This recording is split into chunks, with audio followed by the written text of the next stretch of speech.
Elton John, Rocket Man,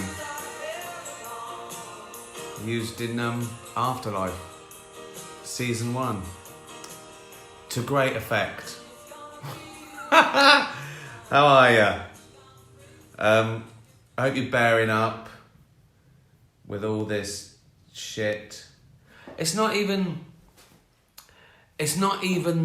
all this shit, is it? It's all the uncertainty. That's what really gets me down. Maybe I don't know, maybe I've got some sort of OCD, but even in normal times, if I've planned everything, if something goes wrong or someone says, oh, I can't, I'll go, cancel it. Cancel it all. I'm never doing anything ever again. If I book a flight, right, and they go, oh, it's an hour delayed, right, never, yeah, you're never going to work again. Just everything's up in the air. You can't look forward to anything. I can't put gigs in. I finished my tour just in the nick of time. That would have been terrible to cancel all those again after postponing them all. But yeah, we just don't know what's happening. All the pressure for Christmas. Do you know the worst thing is as well? Apart from the pandemic and the devastation and the deaths and the strain on the health service and people losing their livelihoods and that, the worst thing is the fucking cunts in charge do what they want. And you know what, I can you know, I see all these people saying all the parties they were having and what all the stuff they were doing, and people saying, you know, that was the day I couldn't see my mum in hospital, or I couldn't go to my dad's funeral. And because the people in charge, the posh, privileged people in charge, were acting like fucking Charlie Sheen. I mean, really fucking rubbing salt in the wound. And as I say, I don't get political, but they're all shit. When are we going to stop taking went to Eton as a qualification to run the country? I mean, fucking hell.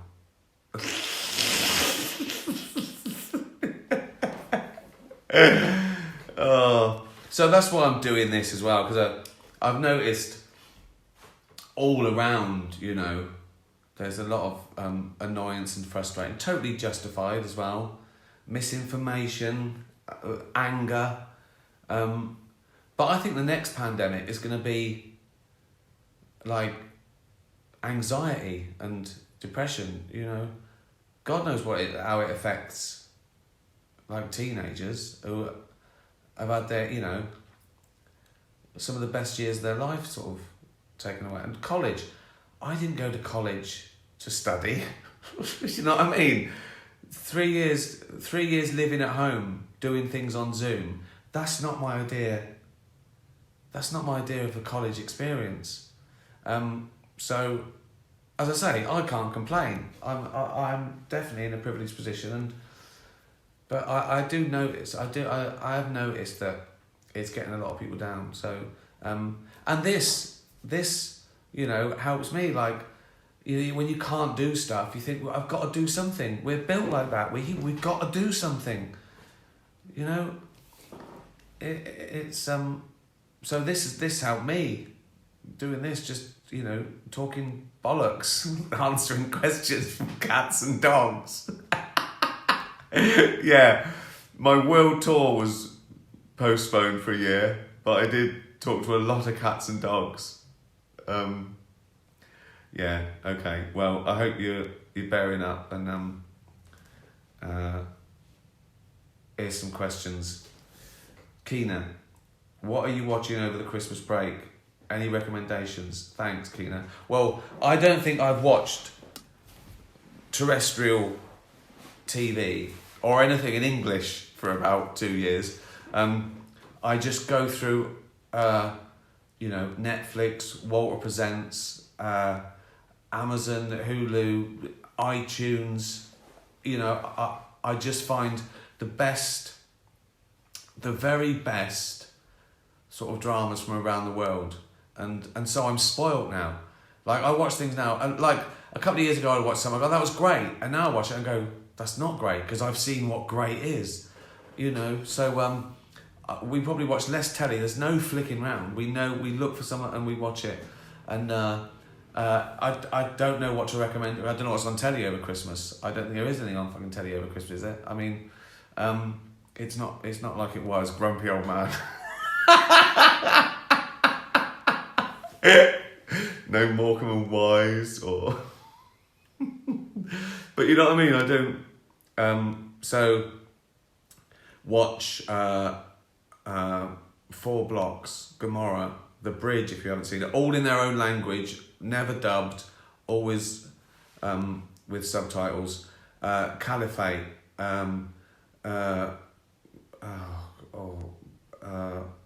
When the Dust Settles.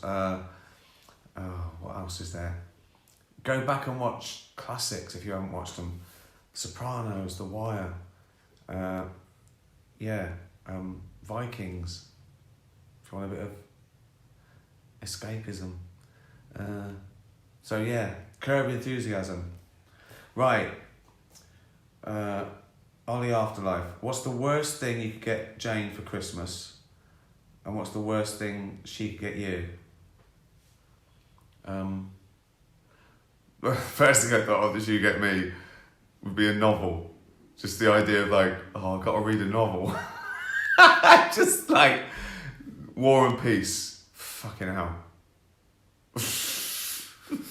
Homework. That's the thing, those gifts that I think we've talked about this. When someone gets you a gift and it's like, well, that's like a job now. Like, 10 lessons potholing. Fuck off. I'm not going to go potholing. People die down there. There's spiders. Why am I doing that? Why am I doing something fucking dangerous? Get me a crate of wine. You can't go wrong with that. All my family know that. My family get me booze and black t-shirts and pants. Spot on. It's exactly right. That's what.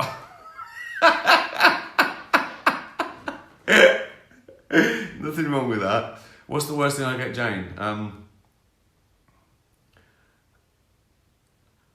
Tickets to. I don't know this exists, but this would be This would be Jane's worst nightmare. Tickets to audience participation improv comedy. That would be like. That would. Yeah. Last year, I got a bell that I ding. In the bed. It dings down here. Half joke, but it's useful. Sue, do you miss being a DJ? Yeah, I do.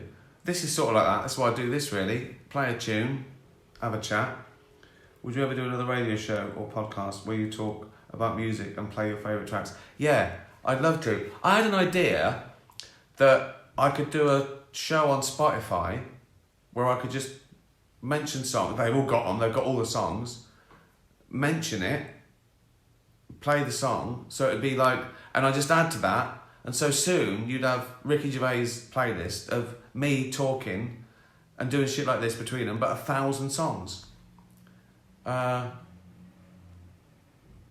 I never got round to pitching it. So if anyone's watching from Spotify, I'll do that. And be good, wouldn't it? Around the world, there if you want it. I've got impeccable music taste. Little story about it. Little joke here and there. Little bit of advice. Not too much. You could skip that as well. You could have it skip if you didn't like it. But the music, honestly, you'd never look back. If I gave you my top 1,000 songs, it would change your life. Julia, does anything about Christmas really annoy you? Well, something about everything really annoys me. something. I could be in my element. I could be sitting on a deserted beach, right, watching the sunset, right, little crabs running around, right, drinking pina colada from a coconut, and I think this is amazing. And then some cunt would come and sit too near me sniffing, ruin it. So, yeah. So I hate the pressure. I always hate the pressure of that thing at Christmas. Like, I always worry that people put too much onus on Christmas. Like, it has to be perfect. And then when it isn't, it ruins their year. I think that about people going on holiday, like families going on holiday and arguing because they put too much pressure on how important this 1 week is. You hear the thing like, oh, yeah. Same as weddings. People spend like a year's wages on a wedding. Just because they think they should. Don't worry about it. It's just a day. Christmas is lovely, but don't worry about it. It's just a day.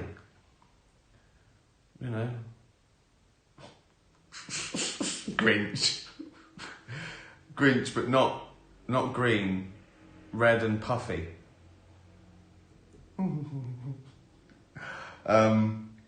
Nothing about Christmas really annoys me, really. Sometimes I want it over so I can get back to normal, but there isn't any normal now. So, I mean, it really is just another day of the year, isn't it? Christmas at the moment. But yeah, usually you do Christmas, think, oh, can't wait to get back to work. And I hope there's no kids. I hope there's no kids watching because I've said the C word as well. I apologise. People are eating their tea. Fucking slagging off the government, Christmas, just life in general. Welsh Felix, what do you want for Christmas? Besides a working jetpack? Yeah, it's still number one. Still number one. Just off. Whenever I say to Jane, oh, there's a new drone you can sit in, right? It's £1 million, but she just goes dead immediately. Just like she'd find me wrapped round a pylon. He died. When did he get this? She'd go, this morning. He's dead. Yeah, I know. I knew he would be. I told him. I said, I knew when he was going to say he's going to spend £1 million on it. I said that he'd be dead by this afternoon, and there he is, hanging. That's number one. The jetpack. Peace and quiet. More and more. Peace and quiet. Just want peace and quiet. That's what I just want. Peace and quiet. I mean, to the extent that I don't know. I just want I want to know what I'm doing. When I know I've got a night in, or I know everything that's happening, right? I know when I've got to work and when I've got to relax. And then if I've got, oh great, like Netflix, I've got a night off, a bottle of wine, Netflix, this. Someone calls and says, oh, we're in town, do you want to do dinner? Oh, fucking hell. I wish I was dead. Only death can get me out of this.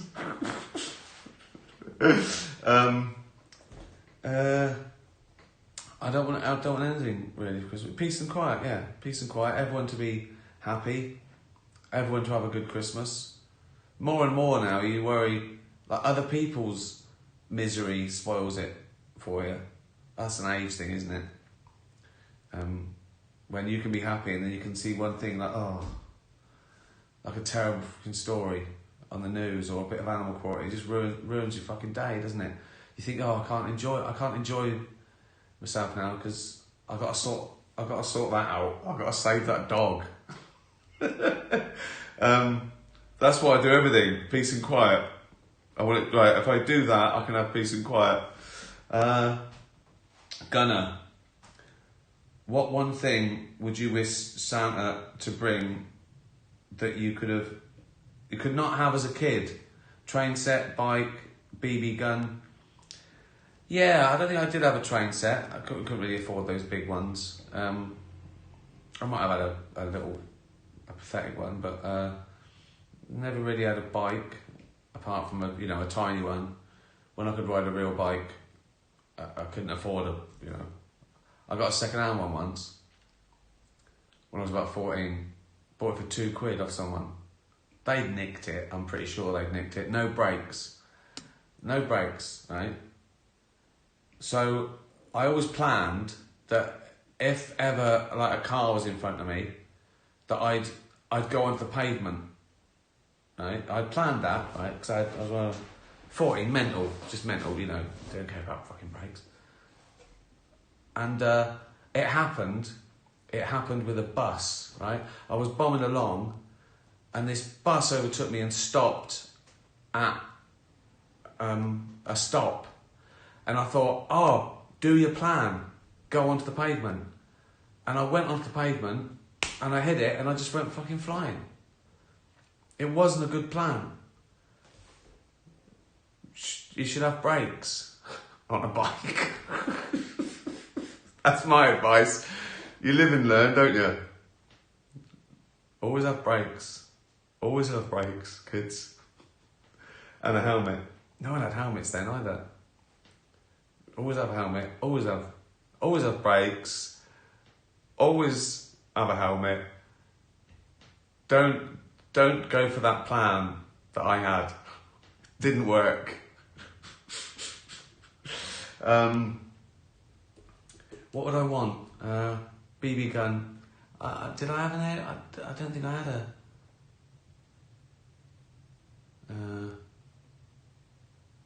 I had spud guns and things like that. I wouldn't have been allowed an air pistol. Not in a million years. When I was a kid. I told my best present was Subbuteo. I'd have that now. Subbuteo is a great game. Is it though? As I've played it in adult, it's good. It still is good. It is good. I'd have that gunner. Subbuteo.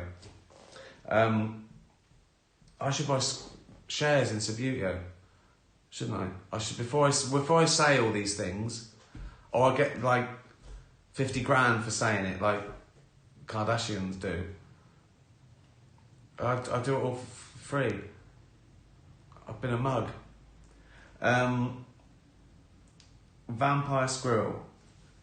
If you ever end up being tortured, why would you start a question with that? If you ever end up being tortured, what phobia do you have that would make you spill every bean? I've only got one phobia, spiders. But being tortured's bad already, isn't it? So I'm being tortured. I've got electrodes on my ghoulies.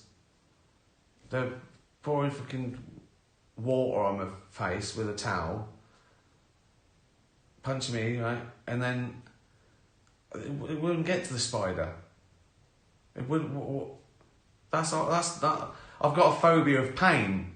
I've got a rational fear of pain. So, yeah. Imagine being right, being caught, right, as a spy or something, right? And they tied you to a chair, and he comes in like that. And I go, is that a fucking spider? They go, yeah. I go, right, I'll tell you, the secrets, I'll tell you the secrets. Just put that outside, and I will tell you everything I know. I wouldn't, I'd crumble straight a fucking way.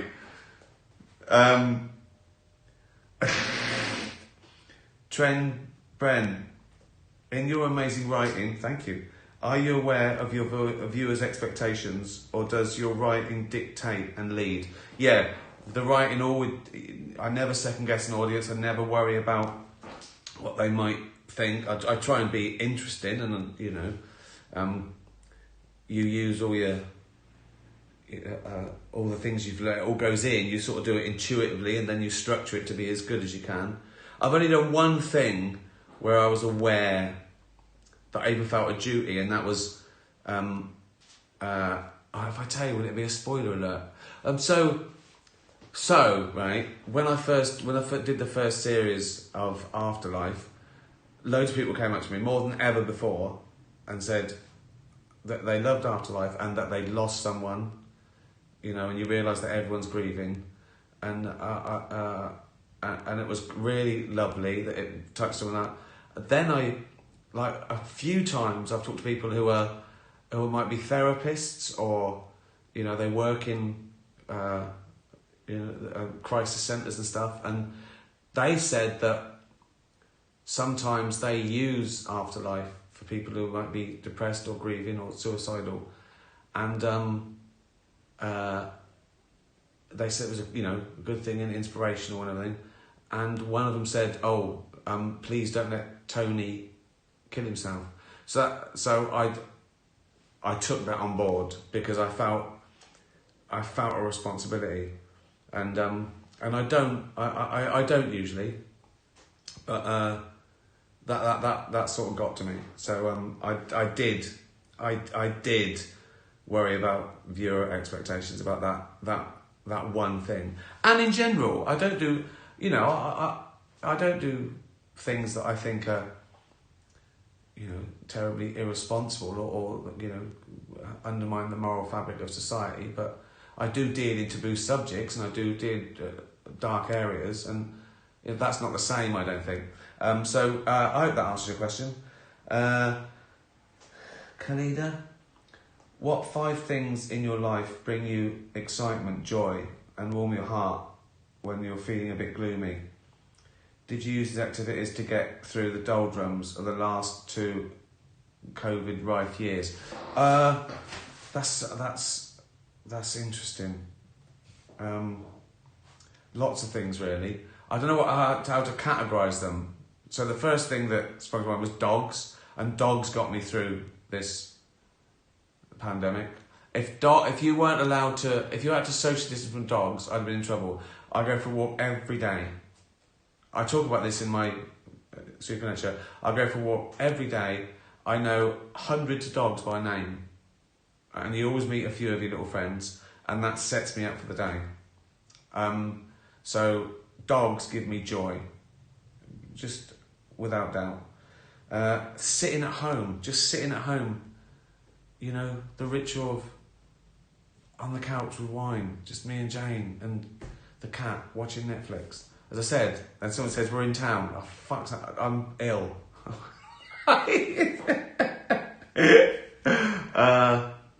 Creating stuff, having an idea. That always excites me, and then planning it and fucking planning. Planning's out the window, isn't it? Achieving something, having one idea, writing one joke, coming up with a title for something, just achieving something, and that can be anything. That doesn't need to be a concept for a movie. That can be tidying your fucking house up, just achieving something. You know what I mean? I hate it when I've waited for something to happen and couldn't do anything, and then you realise you've wasted the day. That really... Going for a run. I went to the gym today. Didn't feel like it, but I thought, it'll annoy me. So I went.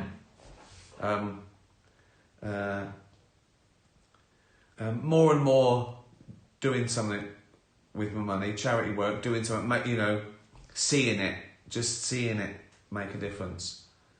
I think that's why you should give to small charities as well, because you see the difference. It means something to them, and you see results. And I give to big charities as well, but it sort of gets lost. Like even the admin costs. Whereas if you know a local charity and they're a small sort of concern, the whole pound goes to helping the cats and dogs or kids or whatever. So I like that. That's good. I feel like I've done some of that. Peace and quiet. I love peace and quiet now. For about a minute, then I get bored. I might have some condition. I want to do whatever I'm not doing, unless it's someone else's idea. Then I want you to carry on doing what I was doing. Oh God.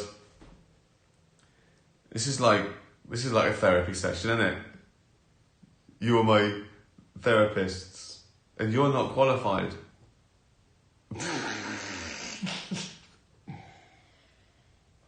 I hope this is good for you as well. I don't just do it for me.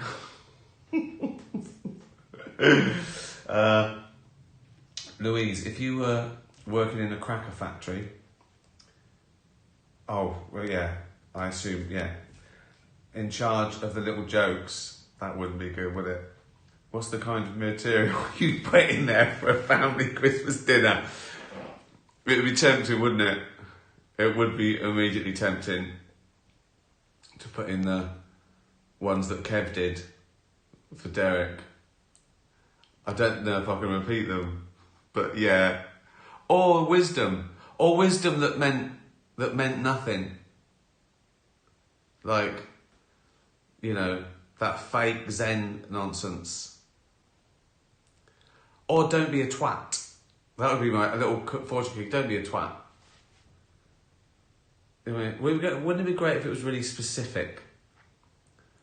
Do you know what I mean? Like they opened it and it went, Sandra, everyone here fucking hates you. She'd go, what?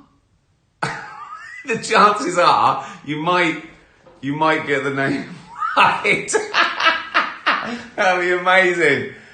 Do that for your family things. Put people's names in.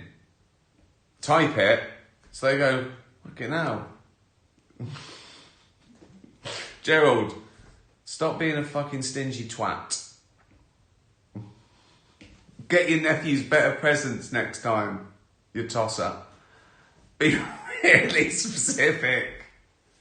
Oh, God. Right, one last question. Ricky, you're in a life and death situation, of course. This is Boy Wonder. You've been captured by rogue scientists. Oh, this is going to end up good, isn't it? You have the choice of having 20 penises surgically attached to your face and head. Right. Okay. Well, it's the next one. And whatever the next one is. Or 20 eyeballs. What do you choose? This is life or death, so please choose now. Well, neither of them are great, but I'm not going to have 20 knobs on my face. I've said it before, and I'll say it again. Oh. Because also, that's other people's knobs, isn't it? That is a knob. That is... No. Definitely. The eyeballs aren't fucking great, but I'm not going to have... Also, are they functioning? Have I just got knobs going off on my face? Can I see at the eyes? That would be confusing as well, wouldn't it? Because I haven't got the right brain for it. I'm not a fly. So I'd have... whatever the scenario, it's the eyes. Whether they're useful or not. 20 eyeballs just hanging off. Or are they like that? Like, just like they looking out. Like a spider. I'm not going to have knobs. It's the eyes. Give me the eyes. Who would choose knobs? Someone somewhere would choose knobs over eyeballs. But I don't know I don't know if that person would ever exist. Or admit it. Right. I mean, that was a load of... Say bollocks, it was a load of cock. Thanks for your questions. Thanks for your questions for the Sam Harris podcast as well. I've mentioned a few of you actually. Some of the questions have got through, amazingly. We're nearly finished recording the third series. That's what you can do for me. That's what I want for Christmas. Everyone download the first 2 seasons of Absolutely Mental. Go to absolutelymental.com and you can gift a friend. You might see, get them listening. 20, what is it? I don't know. 20 hours? I don't know. But it's good. and more it's sort of self-help and advice and fun and science. So do that. Right. Have a good time. Tatty bye, everyone. Be nice to animals. Tatty bye.